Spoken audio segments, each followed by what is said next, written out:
जिसमें हमने सबसे पहले लिया है मध्यकालीन भारत। फ्रेंड्स, मैं आपको पहले बता देता हूं वीडियो स्टार्ट करने से पहले कि हम हिस्ट्री को किस तरीके से पढ़ेंगे, तो आपको भी आइडिया हो जाएगा कि हम किस सीक्वेंस में हम लेक्चर लेंगे और किस सीक्वेंस में हम पढ़ेंगे। तो चलिए फ्रेंड्स, पहले मैं आपको बता देता हूं कि हिस्ट्री को अपन किस शेड्यूल के साथ पढ़ेंगे। हिस्ट्री जो है वो 3 पार्ट में डिवाइड है: प्राचीन भारत, मध्यकालीन भारत और आधुनिक भारत, मॉडर्न हिस्ट्री। हम आज जो लेक्चर ले रहे हैं वो मध्यकालीन भारत से ले रहे हैं, मतलब हमने सबसे पहले मध्यकालीन भारत को स्टार्ट करने जा रहे हैं। इस मध्यकालीन भारत के अंदर क्या क्या आता है दोस्तों, मैं आपको बता देता हूं। दिल्ली सल्तनत, मुगल काल और यूरोपियन कंपनी है। तो ये 3 जो पार्ट है, ये तीनों पार्ट मध्यकालीन भारत में हम अच्छे से स्टडी करेंगे, जिनसे क्वेश्चंस बनने के चांसेस होते हैं। मध्यकालीन भारत को हम अच्छे से पूरा कंप्लीट स्टडी कर लेंगे। उसके बाद हम आधुनिक भारत को पढ़ेंगे और फिर हम प्राचीन भारत को पढ़ेंगे। तो सबसे पहले आज का जो वीडियो है वो मध्यकालीन भारत से दिल्ली सल्तनत के ऊपर है। तो हम दिल्ली डायनेस्टी को अच्छे से पढ़ेंगे आज इस वीडियो में, और पढ़ने के बाद उसको हम एक टेस्ट भी लगाएंगे साथ ही साथ, जिससे कि पता चलेगा कि हम कहां तक पहुंच पाए हैं। तो फ्रेंड्स, आप इस वीडियो को पूरा देखिएगा, जिससे कि दिल्ली सल्तनत से अगर आपको क्वेश्चन बनता है एग्जाम में तो आप उसको आसानी से क्रैक कर पाओ। दोस्तों, हम दिल्ली सल्तनत तक कैसे पहुंच गए, उससे पहले की कुछ घटनाएं थी, मैं आपको पहले वो घटना बता देता हूं, फिर हम दिल्ली सल्तनत को स्टार्ट करेंगे। तो उससे पहले सबसे पहले क्या हुआ था कि मध्यकालीन का दौर चल रहा था। तब अरब के कुछ लोगों ने भारत देश पर आक्रमण करा था। उसमें सबसे पहले जो था, मोहम्मद बिन कासिम ने भारत को लूटने का प्रयास करा। फिर मोहम्मद गजनवी ने 17 बार भारत पर आक्रमण करा था। उसके बाद मोहम्मद गौरी आया। इस मोहम्मद गौरी ने लगभग उत्तर भारत पर अपना साम्राज्य स्थापित कर लिया था। इसी मोहम्मद गौरी का जो था अपना गुलाम था कुतुबुद्दीन ऐबक, इसको इसने अपना पूरा साम्राज्य सौंप दिया था। और इस कुतुबुद्दीन ऐबक ने दिल्ली सल्तनत की स्थापना करी थी। तो फ्रेंड्स, ध्यान रखिएगा आप, हम यहां तक कैसे पहुंचे ये उसके पहले की छोटी स्टोरी थी। अब मैं आपको पूरा ग्राफिकली और अच्छे से समझाता हूं, डायग्रामेटिकली, कि किस तरीके से दिल्ली सल्तनत को हम पढ़ेंगे। चलिए, दिल्ली सल्तनत में हम गुलाम वंश, खिलजी वंश, तुगलक वंश, सैयद वंश और लोधी वंश को हम अच्छे से डिस्कस करेंगे। सबसे पहला हमारा है गुलाम वंश। गुलाम वंश के अंदर काफी राजाओं ने राज करा था। हम मुख्य मुख्य जिनसे क्वेश्चंस बनते हैं उनकी शासनकाल की बात करेंगे। तो सबसे पहले ध्यान रखिएगा, गुलाम वंश के संस्थापक कौन थे? कुतुबुद्दीन ऐबक थे। कुतुबुद्दीन ऐबक ने अपनी राजधानी लाहौर को बनाया हुआ था और इन्हें दानवीरता के कारण लाख बख्श कहा जाता था। कुतुब मीनार की नींव कुतुबुद्दीन ऐबक ने रखी थी। कुतुबुद्दीन ऐबक ने ही 2.5 दिन के झोपड़े का निर्माण कार्य कराया था। कुतुबुद्दीन ऐबक ने मध्यकाल में सबसे पहले राजस्व प्रथा को चालू करा था। तो ध्यान रखिएगा दोस्तों। इसके बाद इल्तुतमिश आए थे। इल्तुतमिश ने तुर्क के चलगाही और इक्ता प्रणाली चालू करी थी। इक्ता प्रणाली जो है भूमि दान से रिलेटेड है। कुतुब मीनार का निर्माण कार्य पूरा किसने कराया था? इल्तुतमिश ने कराया था। तो ये जनरली क्वेश्चन बनता है, तो आप कंफ्यूज मत होइएगा। इल्तुतमिश के बाद में इन्हीं की बेटी रजिया सुल्तान को शासन दिया गया। रजिया सुल्तान पहली मुस्लिम शासिका थी। तो आप ये क्वेश्चन पूछा था एग्जाम में, तो ध्यान रखिए। रजिया सुल्तान ने अपने शासनकाल में केरा प्रणाली को अपनाया था। मीन्स पर्दा न करना, ये खुले मुंह घूमती थी अपने प्रजा में, तो इस वजह से केरा प्रणाली को इसने अपनाया था। इसका व्यापक पैमाने पर लोगों ने विरोध करा था। रजिया सुल्तान के बाद आया था बलबन। बलबन ने तुर्क ए चलगाही इक्ता प्रणाली दोनों को खत्म कर दिया था, जो कि इल्तुतमिश ने चलाई थी। उसके बाद बलबन एक महाप्रतापी शासक के नाम से जाना जाता था, जिसने हिंदुओं को उच्च पदों पर आसीन करा था। बलबन के ही दरबार में फारसी कवि अमीर खुसरो व अमीर हसन रहा करते थे।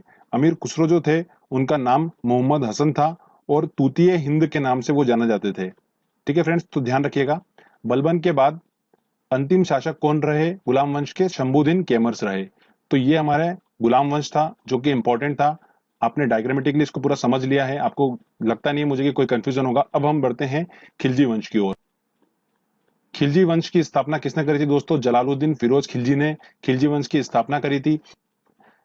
फिरोज खिलजी ने ही अपने दामाद को सेनापति बनाया हुआ था, जिन्होंने जलालुद्दीन फिरोज खिलजी को मारकर खिलजी वंश का अगला शासक कौन बना था? अलाउद्दीन खिलजी बन गया था। अलाउद्दीन खिलजी मुख्य नियंत्रण प्रणाली चालू करी थी इन्होंने, और सबसे ज्यादा टैक्स वसूला था पूरी दिल्ली डायनेस्टी में। किसने? अलाउद्दीन खिलजी ने। अलाउद्दीन खिलजी ने कुछ चीजों का निर्माण करा था, जैसे अलाई का दरवाजा, सीरी का किला, जमेत खान मस्जिद और हजार खंबा महल का निर्माण किसने कराया था? अलाउद्दीन खिलजी ने ही कराया था। अलाउद्दीन खिलजी के बाद दोस्तों हम बात करते हैं मुबारक खिलजी की। तो मुबारक खिलजी जो थे उन्हें खलीफा के नाम से भी जाना जाता था, और इसके बाद खिलजी वंश का अंतिम शासक कौन हुआ था? खुसरो खां हुआ था। तो दोस्तों ये खिलजी वंश के बारे में इंपॉर्टेंट पॉइंट्स थे, तो आप ध्यान रखिएगा। इसके खिलजी वंश में मैं आपको एक और चीज बता देता हूँ कि भारत देश में गुप्तचर प्रणाली जो थी वो अलाउद्दीन खिलजी के शासनकाल में चालू हुई थी। बाजार में घूमने वाले गुप्तचरों को क्या कहा जाता था? बरीद कहा जाता था। तो फ्रेंड्स अब हम आगे बढ़ते हैं और बात करते हैं तुगलक वंश की। तुगलक वंश 1320 से लेकर 1414 तक तुगलक वंश था। तुगलक वंश की स्थापना किसने करी थी? गयासुद्दीन तुगलक ने करी थी। सेनापति का नाम इनका क्या था? जूना खां था। ये जूना खां ही जो था मोहम्मद बिन तुगलक के नाम से आगे जाना गया। गयासुद्दीन तुगलक के शासनकाल में 29 बार मंगलों ने आक्रमण करा और 29 बार वो विफल रहे। गयासुद्दीन तुगलक की मृत्यु कैसे हो गई थी? जूना खां ने एक लकड़ी का महल बनाया था। जब वो बंगाल की तरफ आ रहे थे तब वहां पर उनकी लकड़ी के महल में दबकर मृत्यु हो गई थी, और बाद में जूना खां जो कि मोहम्मद बिन तुगलक के नाम से जाना जाता है वो अगला शासक बन गया। मोहम्मद बिन तुगलक जो था उसके शासनकाल में अफ्रीकी यात्री इब्न बतूता आया था। अफ्रीकी यात्री कहां से आया था? ये मोरक्को से आया था। इस इब्न बतूता ने रेला नाम की एक पुस्तक लिखी थी जिसके अंदर मोहम्मद बिन तुगलक के शासनकाल का वर्णन किया गया था। मोहम्मद बिन तुगलक ने अमीर एक कोही की स्थापना करी थी जो कि कृषि से रिलेटेड है। मोहम्मद बिन तुगलक ने चमड़े के सिक्के चलवाए थे, जिसे इसलिए हिस्ट्री में पागल राजा की उपाधि भी इसे दी गई थी। मोहम्मद बिन तुगलक के बाद फिरोज तुगलक आए। फिरोज तुगलक ने ओनली सिंचाई कर वसूला था, सारे कर को टैक्सेस को बंद कर दिया था, ओनली सिंचाई कर वसूला था। दीवाने खेरात और दीवाने बग्गा की स्थापना किसने करी थी? फिरोज तुगलक ने करी थी। फिरोज तुगलक के बाद अंतिम शासक तुगलक वंश का कौन था? महमूद तुगलक था। इसके बाद हम सैयद वंश की बात करते हैं। सैयद वंश में कोई इतना इंपॉर्टेंट नहीं है, बस ध्यान रखिएगा इस वंश का संस्थापक कौन था? खिज्र खां था। और अंतिम संस्थापक कौन था इसका? अलाउद्दीन आलम शाह था। लोधी वंश की बात करते हैं तो सबसे पहले बहलोल लोधी ने लोधी वंश की स्थापना करी थी, और बहलोल सिक्के इन्होंने चलाए थे। कुछ सिक्के चलाए थे चांदी के जिन्हें बहलोल सिक्के कहा जाता था। उसके बाद आए थे सिकंदर लोधी। सिकंदर लोधी ने 1504 में आगरा शहर की स्थापना करी थी, जो कि ध्यान रखिएगा बहुत ज्यादा इंपॉर्टेंट है। फिर आए थे इब्राहिम लोधी। ये इब्राहिम लोधी लोधी वंश के अंतिम शासक हुए थे।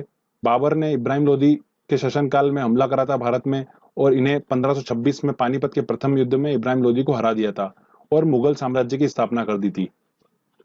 तो फ्रेंड्स यहाँ पर हमारा दिल्ली सल्तनत पूरा खत्म होता है। अब जो नेक्स्ट लेक्चर होगा उसमें हम मुगल साम्राज्य से स्टार्ट करेंगे। एक दो पॉइंट और आपको मैं इंपॉर्टेंट बताता हूँ। मोहम्मद गोरी जब भारत देश में जीता था तो उसने कुछ इंपॉर्टेंट युद्ध लड़े थे। तो उसमें इंपॉर्टेंट था तराइन का प्रथम युद्ध। तराइन का प्रथम युद्ध जो था वो पृथ्वीराज चौहान के साथ लड़ा था उसने, और उसमें हार गया था। तराइन का द्वितीय युद्ध फिर लड़ा उसने मोहम्मद गोरी ने, और किसके साथ लड़ा था? पृथ्वीराज चौहान के साथ ही लड़ा था, और इस बार वो मोहम्मद गोरी जीत गया था। तो ये इंपॉर्टेंट ध्यान रखिएगा। मोहम्मद गोरी के बारे में एक और इंपॉर्टेंट बात बताता हूं मैं। मोहम्मद गोरी ने अपने शासनकाल में कुछ इस तरीके के सिक्के चलाए थे कि उनपे लक्ष्मी का फोटो अंकित था। तो ध्यान रखिएगा दोस्तों। अब हमने दिल्ली सल्तनत को अच्छे से पढ़ लिया। अब हम टेस्ट लगाते हैं और देखते हैं कि हमको कितना अच्छे से याद हुआ है और हम किस तरीके से क्वेश्चन को सोल्व कर पा रहे हैं। तो चलिए फ्रेंड्स टेस्ट की ओर चलते हैं। दोस्तों हमारा पहला क्वेश्चन है, रजिया सुल्तान किसकी बेटी थी? तो हमें पता है कि इल्तुतमिश के बाद रजिया सुल्तान बनी थी, और इल्तुतमिश की वो बेटी थी। तो ध्यान रखिएगा पहली मुस्लिम शासिका भी कौन थी? रजिया सुल्तान थी। तो इसका आंसर होगा ए। तराइन की पहली लड़ाई किसके बीच हुई थी? तो मैंने आपको बताया था मोहम्मद गोरी और पृथ्वीराज चौहान के बीच में हुई थी, और इसमें मोहम्मद गोरी हार गया था और पृथ्वीराज चौहान जीत गया था। तो मोहम्मद गोरी और पृथ्वीराज चौहान, आंसर डी। तो इसका आंसर होगा डी। निम्नलिखित में से किस की पोलो खेलते हुए मृत्यु हो गई थी? अच्छा एक बात ध्यान रखिएगा, जो कुतुबुद्दीन ऐबक था जिसने कुतुब मीनार की नींव रखी थी, वो पोलो का बहुत ज्यादा शौकीन खिलाड़ी था, और पोलो खेलते हुए ही उसकी मृत्यु हो गई थी। तो एक बात ध्यान रखिएगा, लेक्चर में मैंने इंक्लूड नहीं करा है वो पॉइंट, तो यहाँ पर आपको मैं बता रहा हूँ कुतुबुद्दीन ऐबक की पोलो खेलते हुए मृत्यु हो गई थी। तो इसका आंसर होगा ए। चलिए आगे इंपॉर्टेंट क्वेश्चंस लेते हैं हम। आगरा शहर की स्थापना किसके द्वारा की गई थी? तो आगरा की स्थापना मैंने आपको बताया था जब हम लोधी डायनेस्टी पढ़ रहे थे, तब बहलोल लोधी ने चांदी के सिक्के चलाए थे, और उसके बाद सिकंदर लोधी आया था और उसने आगरा की स्थापना करी थी 1504 में। तो लोधी, सिकंदर लोधी इसका आंसर होगा, आंसर डी। लोधी वंश का अंतिम शासक कौन था? फ्रेंड्स आपको पता ही है कि इब्राहिम लोधी उसका अंतिम शासक था, जिसको बाबर ने पानीपत के प्रथम युद्ध में हराया था। तो आंसर होगा इसका बी। भारत के दिल्ली पर राज करने वाली पहली मुस्लिम महिला शासिका कौन थी? मुमताज, नूरजहां, रजिया सुल्तान। ऑब्वियस सी बात है दोस्तों, रजिया सुल्तान थी, मैं आपको बता चुका हूं। चलिए आगे इंपॉर्टेंट क्वेश्चंस लेते हैं। यात्री इब्न बतूता कहां से आया था? तो किसके शासनकाल में आया था फ्रेंड्स? ये मोहम्मद बिन तुगलक के शासनकाल में आया था। अफ्रीका से, मोरक्को से आया था। मैं आपको बता चुका हूं, आंसर होगा इसका ए। कुतुब मीनार का कार्य किसने पूरा करा था? देखो काफी कंफ्यूजन है, लोग इसको क्या करके आते हैं, कुतुबुद्दीन ऐबक करके आते हैं, बट न्यू कुतुबुद्दीन ऐबक ने रखी थी, बट कंप्लीट काम उसका किसने कराया था? इल्तुतमिश ने कराया था। लाख बख्श किसके नाम से जाना जाता है? तो फ्रेंड्स बाबर, अकबर बिल्कुल भी नहीं, कुतुबुद्दीन ऐबक को ही इसकी दानवीरता के कारण लाख बख्श कहा जाता था। चलिए आगे और इंपॉर्टेंट क्वेश्चन। इनमें से किसने इक्ता प्रणाली चालू करी थी? फिरोज तुगलक, बलबन, कुतुबुद्दीन ऐबक और इल्तुतमिश ने।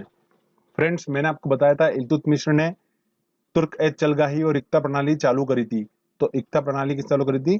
इल्तुतमिश ने करी थी। भारतीय इतिहास में मूल्य नियंत्रण प्रणाली की शुरुआत की थी। ऑब्वियस सी बात है, हमें याद है अलाउद्दीन खिलजी ने सबसे ज्यादा टैक्स वसूला था, और मूल्य नियंत्रण प्रणाली किसने चालू करी थी? अलाउद्दीन खिलजी ने चालू करी थी। प्रसिद्ध कवि अमीर खुसरो दरबार में रहते थे। देखिए फ्रेंड्स कितनी बार क्वेश्चन पूछा गया। तो अमीर खुसरो किसके दरबार में रहते थे? ध्यान रखिएगा, मैंने आपको बताया था बलबन के शासनकाल से वो मोहम्मद बिन तुगलक के शासनकाल तक रहे हैं। बलबन से लेकर इल्तुतमिश, तो बलबन बाद में आए थे, उनके कुतुबुद्दीन ऐबक के बाद में आए थे, तो अलाउद्दीन खिलजी इसका आंसर होगा ए। आंसर बिल्कुल सही है। चलिए आगे और इंपॉर्टेंट क्वेश्चंस लेते हैं हम। शासकों में कौन सा क्रम सही है? सिकंदर लोदी, इब्राहिम लोदी, बहलोल लोदी। देखिए लोदी वंश की बात हो रही है, तो सबसे पहले बहलोल लोदी ने उस लोदी वंश की स्थापना करी थी, तो बहलोल लोदी आंसर बी सबसे पहले हमको देख के समझ में आ गया। तो बहलोल लोदी था, फिर सिकंदर लोदी था, फिर इब्राहिम लोदी था, तो आंसर इसका बी होगा। किस मुस्लिम शासक के सिक्कों पर देवी लक्ष्मी की आकृति बनी थी? तो फ्रेंड्स मैंने आपको बताया था मोहम्मद गोरी के सिक्कों पर उसने लक्ष्मी की आकृति बनाई थी, तो मोहम्मद गोरी। तो इसका आंसर होगा बी फ्रेंड्स। तो देखिए दोस्तों, आसानी से हमने एक छोटे से टाइम में फटाफट हमने लेक्चर देखा और किस तरीके से हमने क्वेश्चंस को सॉल्व कर लिए। तो फ्रेंड्स ये लेक्चर आपका काफी मदद करेगा एग्जाम से कुछ समय पहले। आप उसको अच्छे से देख लीजिएगा और रिवाइज आपको आराम से हो जाएगा फटाफट। और आने वाले वीडियो में दोस्तों हम मुगल वंश के बारे में बात करेंगे और मुगल के बारे में हम अच्छे से पढ़ेंगे, फिर यूरोपीय कंपनी को हम पढ़ेंगे। तब हमारा मध्यकालीन भारत पूरा कंप्लीट हो जाएगा। फिर मध्यकालीन भारत से अगर क्वेश्चंस बनता है तो हम उसको आसानी से सॉल्व कर लेंगे एग्जाम में।